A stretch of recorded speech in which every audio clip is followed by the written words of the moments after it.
प्रथम तीर्थकर भगवान आदिनाथ जन्म कल्याणक महोत्सव 30 मार्च से 3 अप्रैल तक बड़ी धूमधाम से मनाया जाएगा। कार्यक्रम का आयोजन श्री 1008 पारसनाथ दिगंबर जायसवाल जैन मंदिर केसरगंज में आयोजित होगा, जिसमें मांगलिक कार्यक्रम शनिवार 30 मार्च से मंगलवार 2 अप्रैल तक आयोजित होंगे। कार्यक्रम का आयोजन परम पूज्य आचार्य श्री विशुद्ध सागर जी महाराज के सुयोग्य शिष्य, देश विदेश में ख्याति प्राप्त आगम वेदता बाल ब्रह्म श्री अक्षय भैया जी व सुशांत भैया जी के सानिध्य में आयोजित होगा। इसके अलावा 3 अप्रैल को प्रातः से लेकर रात्रि तक अनेक कार्यक्रम आयोजित किए जाएंगे।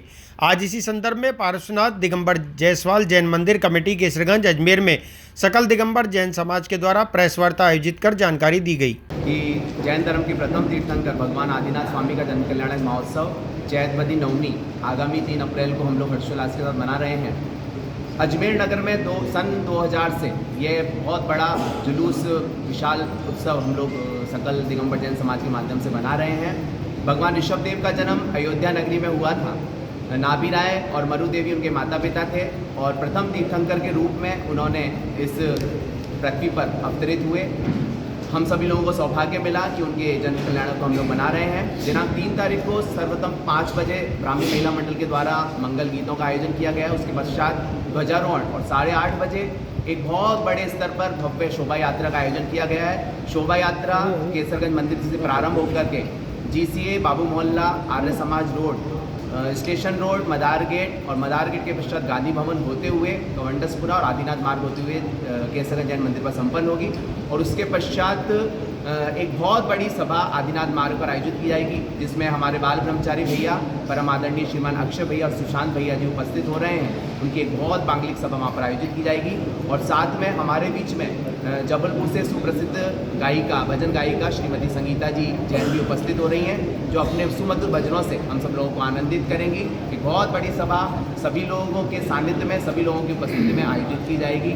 संध्या काल में जिनेंद्र प्रभु की आरती होगी और 108 परिवारों के द्वारा 108 मंडलों पर भक्तांबर स्तोत्र दीपमार्चना का कार्यक्रम भी आयोजित किया जाएगा, जिसमें करीबन 120 परिवारों के नाम हमारे तक पहुंच चुके हैं और अन्य नाम भी हमारे पास आ रहे हैं। लेकिन हम लोगों को कुछ नामों को विराम देना पड़ेगा क्योंकि हम इतने लोगों की बैठने की व्यवस्था नहीं कर पाएंगे। लेकिन फिर भी हम लोग जितने लोग इस कार्यक्रम में भाग लेंगे उनके लिए बहुत सुनियोजित और सुव्यवस्थित व्यवस्था करेंगे और सभी लोगों को आनंदित किया जाएगा। संपूर्ण कार्यक्रम के लिए पूरी कमेटी तत्पर है, हर्षोल्लास है, उमंग है, उत्साह है और संपूर्ण कार्यक्रम को करने के लिए तत्पर तैयार है। ये सब कुछ कार्यक्रम बहुत सुंदरता से लोकेश जैन मंत्री श्री 1008 पार्षद दिगंबर जायसवाल जैन मंदिर कमेटी के आदिदेव भगवान आदिनाथ दिगंबर जैन समाज के प्रथम तीर्थंकर थे। इस युग के लोगों में एक भ्रांति थी कि भगवान महावीर से जैन धर्म इस युग में चालू हुआ है, मगर जैन धर्म इस युग में हमारे भगवान महावीर तो 24वें तीर्थंकर थे, भगवान आदिनाथ प्रथम तीर्थंकर है। और लोगों की ये भ्रांति दूर करने के लिए जैन समाज ने एक बीड़ा उठाया कि भाई अनादि निधन जैन धर्म है, मगर इस युग के प्रथम तीर्थंकर आदिनाथ हैं, इसलिए उनकी जन्म जयंती बड़े हर्षोल्लास के साथ मनानी चाहिए। उसमें हम करीबन 25 साल से अजमेर में बना रहे हैं और उसकी उपलब्धि हमें ये हासिल हुई कि जो पड़ाव मार्ग नाम था उस मार्ग का नाम आदिनाथ मार्ग नगर निगम द्वारा रखा गया। और इसी श्रृंखला में 2024 के अंदर हमने 5 दिवसीय एक महोत्सव प्रोग्राम रखा। उसके अंदर 4 दिन शिविर लगाया जाएगा। भगवान आदिनाथ के बारे में जन जन को बताया जाएगा, बच्चों को शिक्षा दी जाएगी भगवान आदिनाथ के बारे में कि भगवान आदिनाथ उन्होंने कृषि और वाणिज्य शिल्पी सारे कार्य लोगों को सिखाए, क्योंकि कल्प वृक्ष जब खत्म हो गए थे उसके बाद लोग उनके पास गए तो उन्होंने समझाया कि भाई अब अपन को ये कार्य करना है। और इसी श्रृंखला में उदयपुर से भैया जी पधारेंगे, वो सारी बातें बताएंगे। और 3 तारीख को प्रातः 5 बजे ब्राह्मी मंडल द्वारा नाभि राय के दरबार में बधाई गीत गाई जाएंगी और नाभि राय को पालना झुलाया जाएगा। उसके पश्चात श्री जी का अभिषेक शांति धारा, उसके पश्चात ध्वजारोहण होगा और इसी श्रृंखला में एक जुलूस निकाला जाएगा जो शहर के विभिन्न मार्गों से होता हुआ पुनः आदिनाथ मार्ग लाल कोठी पर पहुंचेगा, जहाँ एक धर्म सभा का आयोजन किया जाएगा। उसको उदयपुर से पधारे भैया जी उसको संबोधित करेंगे, जैन धर्म के बारे में, भगवान आदिनाथ के बारे में पूरे विस्तार से जन जन को बताएंगे। और वहाँ पर करीबन 4 से 5 हज़ार जैन लोगों को प्रसादी का वितरण किया जाएगा। उसी श्रृंखला में जैन समाज के साधर्मी बंधुओं का वात्सल्य भोज मंदिर प्रांगण में 2 से 2,500 लोगों का रखा जाएगा। रात को 1008 दीपकों से भगवान की आरती और महाभक्तांबर महाअर्चना होगी, जिसमें 108 परिवार भाग लेंगे और 48 काव्यों के द्वारा उनको महाअर्चना की जाएगी।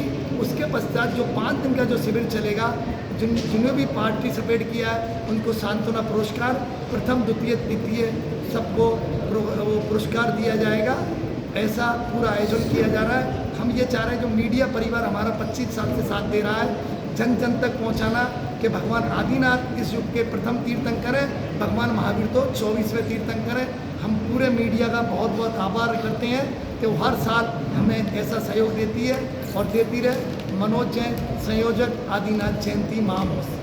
सदगुरु इंटरनेशनल स्कूल, पृथ्वीराज नगर, अपोजिट पंचशील, ए ब्लॉक, अजमेर। जहां पढ़ाई के साथ साथ प्री प्राइमरी से ही स्टेज अपीयरेंस की ट्रेनिंग दी जाती है, जिससे उनका स्टेज फियर बहुत कम एज में ही दूर हो जाता है। Admissions open from nursery to 10, 9773326213। यार, बच्चे के लिए ऐसा स्कूल तलाश रहा हूँ जहाँ बच्चा स्टडी करे और साथ में उसे सभी स्पोर्ट्स फैसिलिटीज भी मिले। अपने बच्चे के लिए सतगुरु इंटरनेशनल स्कूल चुनो। स्टडी के साथ साथ यहाँ इवनिंग में नेशनल लेवल के कोचेज द्वारा swimming, badminton, lawn tennis, table tennis, basketball जैसे स्पोर्ट्स की ट्रेनिंग दी जाती है। अरे वाह! सदगुरु इंटरनेशनल स्कूल, पृथ्वीराज नगर, ऑपोजिट ए ब्लॉक, पंचशील, अजमेर।